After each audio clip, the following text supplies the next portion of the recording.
80 years after victory in Europe Day, much of the world still views World War II through a Euro-American lens. But across Latin America, a quieter story unfolds. One of supply lines, fighter pilots, economic reinvention, and shifting alliances that helped tip the balance toward the Allies.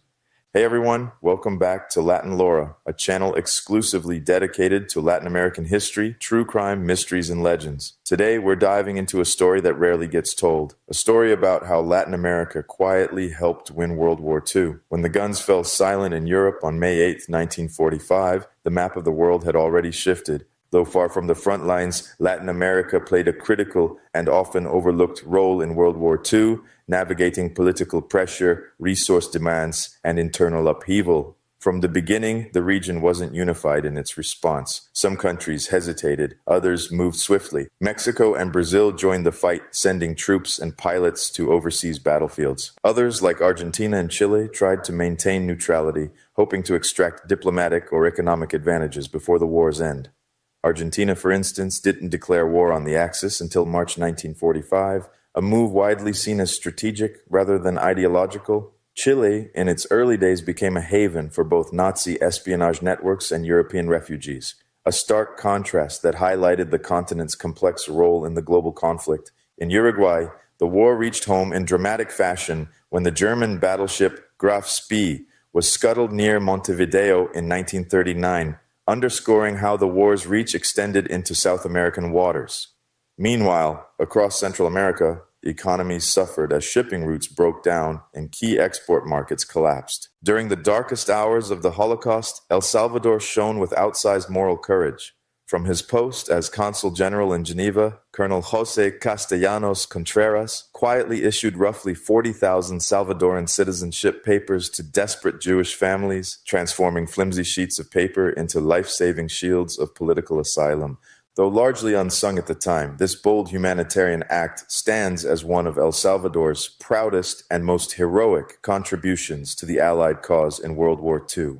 At the same time, Washington's good neighbor policy strengthened economic and military ties with the region. That support came with strings attached: strategic air bases in Ecuador's Galapagos, critical minerals from Bolivia and Peru, and public campaigns urging unity with the Allies. Even authoritarian regimes, like Brazil's Getulio Vargas and Guatemala's Jorge Ubico, found themselves navigating democratic rhetoric while cooperating with U.S. military interests. Among Latin America's clearest contributions, Brazil's role stands out. The country sent over 25,000 soldiers to Europe, forming the Brazilian Expeditionary Force that fought with distinction in the Italian campaign, especially at Monte Castelo. Though their numbers were small compared to other Allied forces, their efforts earned global respect, and 467 soldiers never returned home. Brazil also served as a strategic fuel stop. Its northeastern airfields became critical for Allied aircraft headed to North Africa and Europe, forming a bridge in the sky. Mexico joined the war after two of its oil tankers were torpedoed by German U-boats in 1942. President Manuel Ávila Camacho declared war and ramped up production of zinc, copper, and lead, minerals vital to the Allied war machine.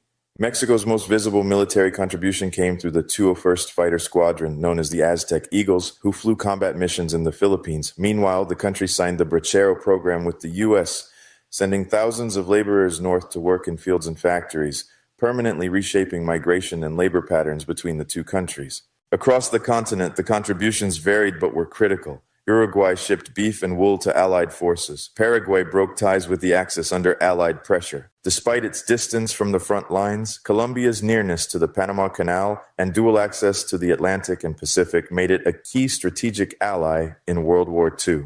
U.S. support reshaped Colombia's military and society, yet the nation safeguarded its sovereignty and avoided sending troops into combat.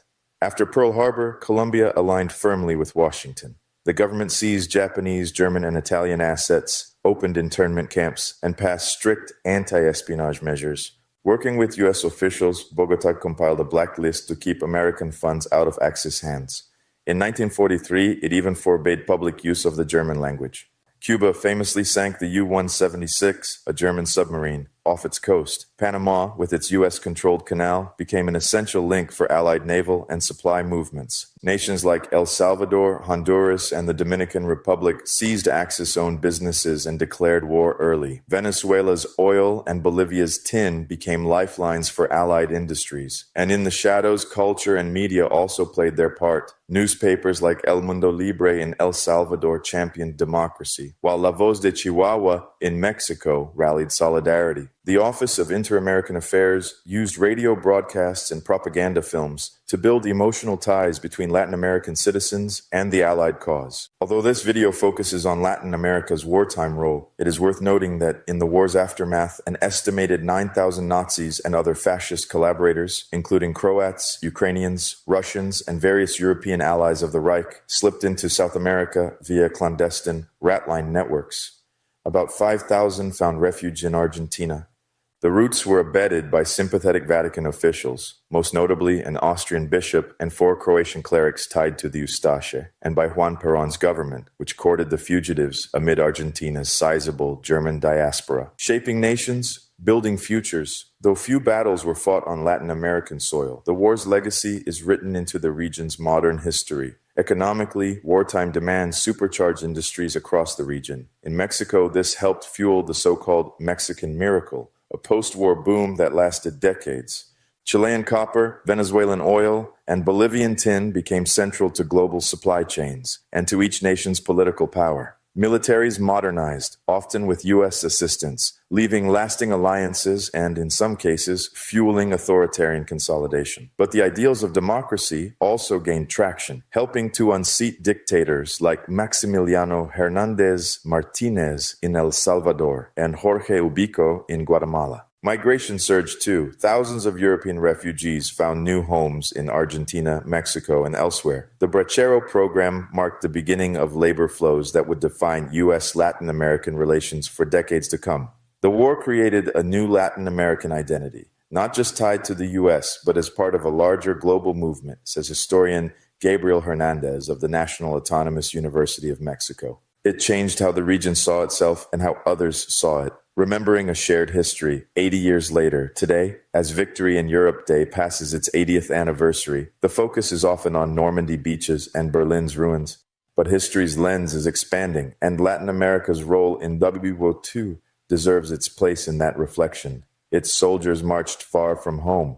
Its workers fueled Allied factories. Its governments walked a tightrope between loyalty, sovereignty, and necessity. And its people, millions of them, lived through a global war, not with headlines or Hollywood footage, but with ration cards, radio broadcasts, and memories handed down in kitchens and plazas. This past May 8th, as ceremonies unfolded around the world, few remember that the Allied victory was built not just in London or Washington, but also in Montevideo, Lima, San Jose, and Havana. These stories belong not only to history, but to all of us.